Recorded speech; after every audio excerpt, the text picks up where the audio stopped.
La première étape, c'est de préchauffer le four à 180 degrés Celsius. Et pendant que ça préchauffe, on va aller préparer notre pâte. Qui dit banana bread dit évidemment banane. On va utiliser 3 bananes. Comme vous pouvez voir, elles sont bien mûres. Le plus mûres elles sont, le mieux c'est, parce qu'elles vont avoir tendance à être plus sucrées. Comme c'est un gâteau sans sucre ajouté, c'est exactement ce que l'on veut. Et en plus, les bananes mûres, elles sont un petit peu plus molles. Du coup, ça va être beaucoup plus simple pour les écraser et obtenir voilà, une pâte homogène avec une saveur bien répartie. Donc, vous épluchez bien évidemment les bananes. On ne va pas manger la peau. Ensuite, on va venir les écraser. Vous pouvez le faire à l'écrase pomme de terre si vous en avez.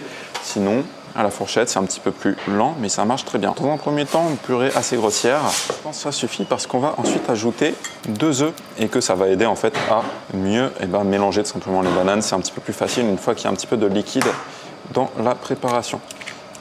À ce moment-là, ce que je vais également faire, c'est ajouter un petit peu de vanille qui va venir parfumer notre cake. Ça va très bien avec le chocolat et ça permet voilà, de parfumer le chocolat vu qu'il n'y aura pas de sucre ajouté. Donc ensuite, on mélange et le but, c'est d'essayer quand même d'obtenir la banane assez écrasée parce que sinon, vous allez avoir des très gros morceaux de banane. Nous, ce qu'on veut, c'est quand même obtenir une pâte qui diffuse, si vous voulez, la saveur dans tout le gâteau. Vous pouvez en soi, si vous voulez, passer carrément le tout au mixeur pour être sûr d'obtenir quelque chose de très lisse. Sinon, quelque chose un petit peu plus rustique avec des petits morceaux, c'est très bon aussi, pas de problème.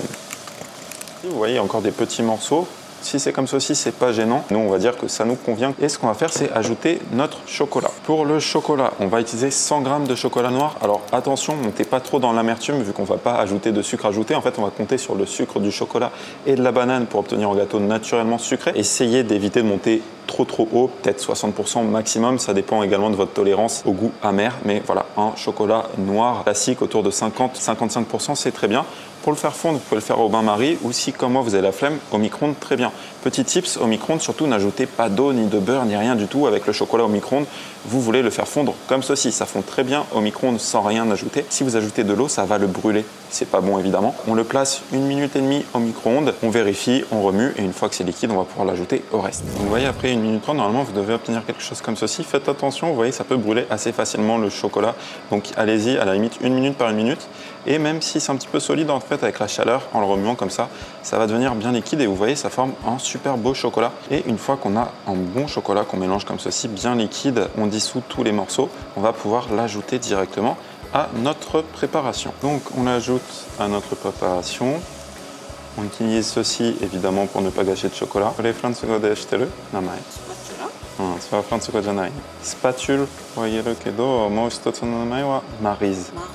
Maryse. Donc voilà, j'utilise la Maryse évidemment pour ne pas gâcher de chocolat. Très pratique. Ensuite, on l'utilisera également pour verser notre pâte dans le moule. Hop. Et puis, on intègre le chocolat fondu au reste de la préparation.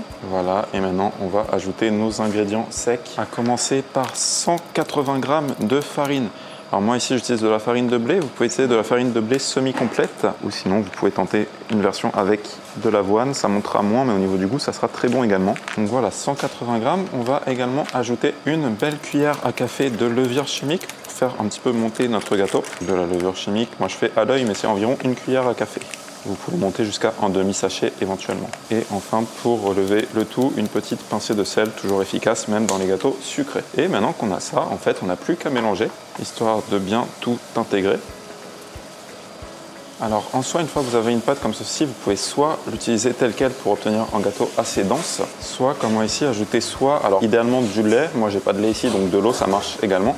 Ça va venir assouplir un petit peu la pâte pour essayer voilà, d'obtenir quelque chose d'un petit peu plus léger en texture. Ça dépend un petit peu de vos préférences personnelles là-dessus. Une fois qu'on obtient comme ceci une belle pâte bien homogène, on va venir la verser dans un moule à cake si vous en avez. Nous, ici, on n'en a pas, donc je vais utiliser ce moule ici. En vrai, peu importe le moule, pensez juste à le huiler et fariner si jamais c'est nécessaire pour éviter que le gâteau n'accroche. Et voilà, il reste juste à verser la préparation dans le moule. On secoue un petit peu pour essayer d'égaliser la pâte. Et petit tips, si vous avez des noix, rajoutez des noix éclatées par-dessus, ça sera super bon. Moi ici j'en ai pas malheureusement, donc on va le garder nature. Puis une fois que vous avez ça, vous l'enfournez dans votre four préchauffé pour 40 à 45 minutes de cuisson. Voilà, surveillez. Vous connaissez, vous prenez un couteau, vous pointez. Si la pointe ressort sèche, c'est que le gâteau est cuit.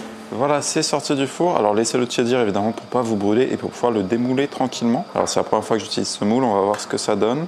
Est-ce que ça va venir? Ok, voilà, ça a fini par venir. Et voilà notre banana bread. Alors l'idéal c'est de le manger une fois qu'il est refroidi, ça sera très certainement meilleur. Pour la vidéo, on va le goûter maintenant. Et voilà l'intérieur bien dense à la banane. Banane, chocolat, efficace. Sur ce les amis, je vous dis à la prochaine. D'ici là, prenez soin de vous et je vous fais des bisous.